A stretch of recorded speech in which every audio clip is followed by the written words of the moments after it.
তানভীর আহমেদ। তানভীর, আপনি শ্যামলী এলাকায় আছেন, কি পরিস্থিতি দেখতে পাচ্ছেন? জানাজায় অংশ নিতে যারা আসছেন তাদের ঢল শুরু হয়েছে কিনা শ্যামলী এলাকা থেকে? শরীফ, আপনি যেমনটি বলছিলেন যে এক কিংবদন্তির বিদায় আজ, এবং আজ আসলে পুরো বাংলাদেশের মানুষই আসলে গভীরভাবে শোকাহত। আমি এখন রয়েছি রাজধানীর শ্যামলীতে, এবং শ্যামলীতে কিন্তু সাধারণ মানুষের উপচে পড়া ভিড় ইতিমধ্যে আমরা লক্ষ্য করছি। এবং আমরা যখন গাবতলী হয়ে এই রাস্তার দিকে আসি তখন আমরা বিভিন্ন আসলে জনতার ঢল আমরা দেখতে পাই এখানে। এবং এখানে আমার পেছনে যদি আপনি একটু লক্ষ্য করেন, আপনি দেখতে পাবেন যে প্রচুর মানুষ কিন্তু এই রাস্তা অতিক্রম করে আসলে সংসদ ভবন অভিমুখে তারা যাচ্ছে। এবং এই যে জনতার ঢল, এটি কিন্তু শুধু যে শ্যামলী এখানেই নয়, পাশাপাশি আসাদ গেট মোহাম্মদপুর থেকে শুরু করে একদম ওই সংসদ ভবনের যে দক্ষিণ প্লাজা থেকে শুরু করে চন্দ্রিমা উদ্যান, সব জায়গাতেই কিন্তু হাজার হাজার মানুষের ঢল নেমেছে ইতোমধ্যে। এবং যারা আসলে আইন শৃঙ্খলা রক্ষাকারী বাহিনীর সদস্য রয়েছেন তারা কিন্তু হিমশিম খাচ্ছে আসলে এই যে একটি জনরোষ, এই যে এত বড় একটি জানাজার আয়োজন, এই আয়োজন কিন্তু আসলে সব কিছু মিলিয়ে আসলে খুবই আসলে একটি গভীর শোকের মুহূর্ত কিন্তু এখন বিরাজ করছে। এবং এই যে খালেদা জিয়ার যে তিনবারের প্রধানমন্ত্রী বেগম খালেদা জিয়ার যে মৃত্যু, এই মৃত্যুকে ঘিরে আসলে পুরো দেশ জুড়ে আসলে শোক নেমে এসেছে। এবং আমি যেই জায়গাটিতে দাঁড়িয়ে আছি, এই জায়গায় আসলে সবাই হেঁটে মূলত তারা আসলে জানাজায় যার জন্য তারা এখানে উপস্থিত হয়েছে এবং তারা হেঁটে যাচ্ছে। এবং শুধুমাত্র এই রাস্তাটি নয়, পাশাপাশি টেকনিক্যাল থেকে যে শ্যামলী আসার যে রাস্তা, এখানে আসলে ব্যারিকেড দিয়ে আটকে দেওয়া হয়েছে। এবং কলেজ গেটের যে দুই পাশের যে সড়ক, সেই সড়কের অভিমুখেও আসলে ব্যারিকেড দিয়ে আটকে দেওয়া হয়েছে। এরপরেও আসলে জনতার ঢল নেমেছে, তারা হেঁটে জানাজায় অংশ নিচ্ছেন। এবং আমি যদি উল্লেখ করি, এখান থেকে আসলে প্রায় 2 থেকে 2.5 কিলোমিটার দূরে আসলে সংসদ ভবনের দক্ষিণ প্লাজা বা সংসদ ভবনের যে প্রবেশপথ সেটি, এবং এই 2 থেকে 2.5 কিলোমিটার পথ হেঁটে কিন্তু তারা পাড়ি দিচ্ছেন। এবং তারা আসলে যারা বিভিন্ন বিএনপির যারা নেতাকর্মী রয়েছেন, শুধুমাত্র তারা ঢাকা থেকে নয়, ঢাকার মাধ্যমে দেখতে পাচ্ছি অনেক মানুষ তারা জানাজায় অংশ নিতে হেঁটে আসছেন মানিক মিয়া অ্যাভিনিউ সংসদ ভবনের দক্ষিণ প্লাজার উদ্দেশ্যে। আসলে যান চলাচল অর্থাৎ গাবতলী এলাকা থেকে যারা আসতে চান, যানবাহন নিয়ে কতক্ষণ পর্যন্ত আসতে পারবে তারা, বা কোন এলাকা পর্যন্ত আসতে পারে?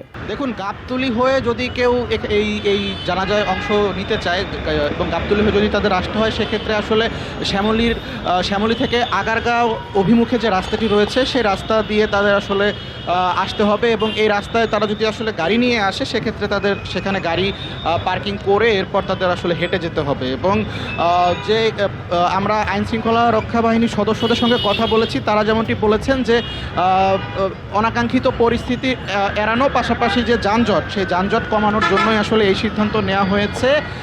এবং শুধুমাত্র আজ জানাজার যে সময় 2টা, সেই 2টার পর থেকে আসলে যান চলাচল আবার স্বাভাবিক করে দেওয়া হবে বলেও আমরা জেনেছি। আমি যদি বেগম খালেদা জিয়া সম্পর্কে বলি, আসলে তার আসলে জীবন 44 বছরের একটি সংগ্রামী জীবন ছিল। তার স্বামী মৃত্যুর পর থেকে তিনি একটি সংগ্রামী জীবন পালন করেন। তার সন্তানদের নিয়ে তিনি নতুন করে তার জীবনের একটি মাইল ফলক, সেই মাইল ফলকে তিনি পৌঁছায়। এবং এই যে তার দীর্ঘ সংগ্রামের পথ, তার যে আপসীন নেত্রী যে উপাধি, সেই উপাধি সব মিলিয়ে আসলে তিনি আসলে বাংলাদেশের জাতির কাছে এক অবিস্মরণীয় নাম হয়ে থাকবে। এবং বেগম জিয়ার জানাজায় আসলে শুধুমাত্র যে আমি যেমনটি বলছিলাম যে শুধুমাত্র ঢাকা থেকে নয়, দক্ষিণবঙ্গ, উত্তরবঙ্গ থেকে শুরু করে পুরো বাংলাদেশের, আসলে আমি যদি বলি যে টেকনাফ থেকে তেঁতুলিয়া, পুরো বাংলাদেশ থেকেই হাজার হাজার মানুষ এখানে এসে আজ উপস্থিত হচ্ছে। এবং অনেক সাধারণ মানুষ যারা রয়েছেন, শুধুমাত্র নেতাকর্মী তাই নয়, সাধারণ মানুষরাও যারা একদমই আপামর জনসাধারণ, তারাও কিন্তু এখানে এসে উপস্থিত হয়েছেন। এবং আমি যেমনটি তাদের কাছে জানতে চেয়েছিলাম যে তাদের আসলে তারা যে হেঁটে যাচ্ছে। তানভীর, আমরা আপনার মাধ্যমে দেখতে পাচ্ছি আপনি যেখানে দাঁড়ানো আছেন ঠিক আপনার পেছন দিয়ে মানুষ হেঁটে জানাজার উদ্দেশ্যে যাচ্ছেন। তো এই যে জানাজায় যারা আসছেন, ঢাকার বাইরে থেকে অনেকে এসেছেন, ঢাকার বাইরে থেকে যারা আসছেন তাদের গাড়ি আসলে কোথায় পার্কিং করছেন তারা? উত্তরবঙ্গ থেকে যারা আসছেন, গাবতলী হয়ে যারা আসছেন, এরপর কোন এলাকা থেকে তারা হেঁটে তারা জানাজার উদ্দেশ্যে যাচ্ছেন? দেখুন, পার্কিং করার জন্য বিশেষ কোনো জায়গার ব্যবস্থা করা হয়নি।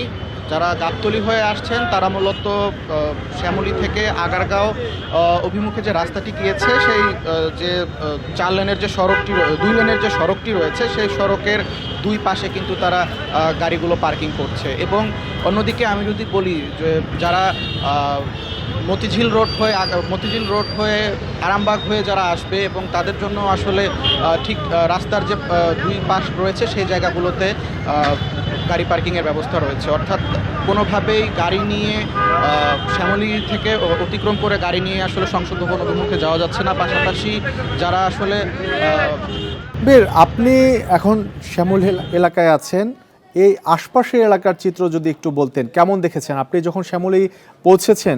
যাওয়ার পথে অন্যান্য এলাকায় মানুষের ঢল কেমন দেখেছেন?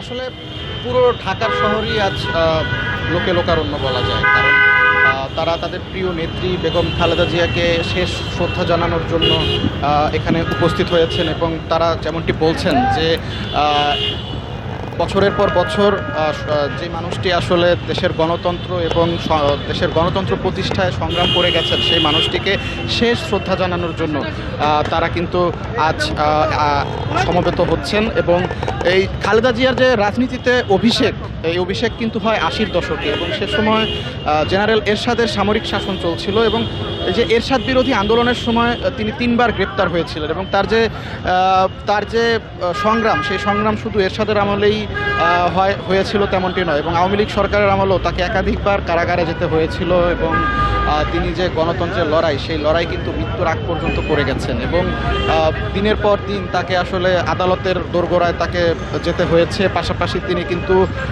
শারীরিকভাবেও অসুস্থ ছিলেন এবং দীর্ঘদিন তিনি চিকিৎসা নিচ্ছিলেন।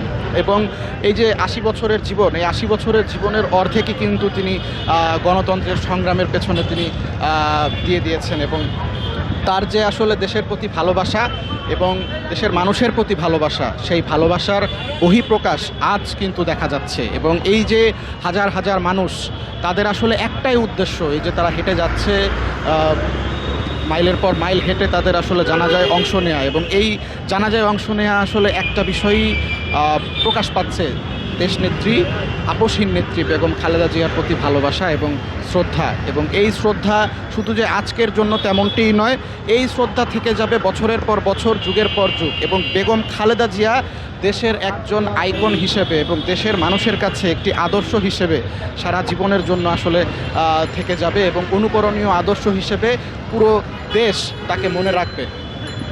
আপনারা দেখতে পাচ্ছেন যে এখানে আসলে সেনাবাহিনীর প্রচুর সদস্য মোতায়েন করা হয়েছে, এবং তারা আইনশৃঙ্খলা বাহিনীর এবং পাশাপাশি আইনশৃঙ্খলা রক্ষা বাহিনীর অন্যান্য সদস্যরাও এখানে রয়েছে। এবং তারা আসলে এই যে জনস্রোত ঠেকাতে তারা আসলে অনেকটাই আসলে হিমশিম খাচ্ছে সব মিলে। এখানে এই শ্যামলী থেকে আগারগাঁও যে মোড়টি রয়েছে, এই মোড়টিতে আসলে যানজট এড়ানোর জন্য মূলত গাড়ি চলাচল সীমিত রাখা হয়েছে। তানভীর, আপনি সংবাদ সংগ্রহ করতে থাকুন, আবারও ফিরবো আপনার কাছে। বেগম জিয়ার নামাজে জানাজায় অংশ নিতে হাজারো মানুষের ঢল নেমেছে মানিক মিয়া অ্যাভিনিউ সহ সংসদ ভবনের দক্ষিণ প্লাজায়, সেই খবর জানাচ্ছিলেন সহকর্মীরা।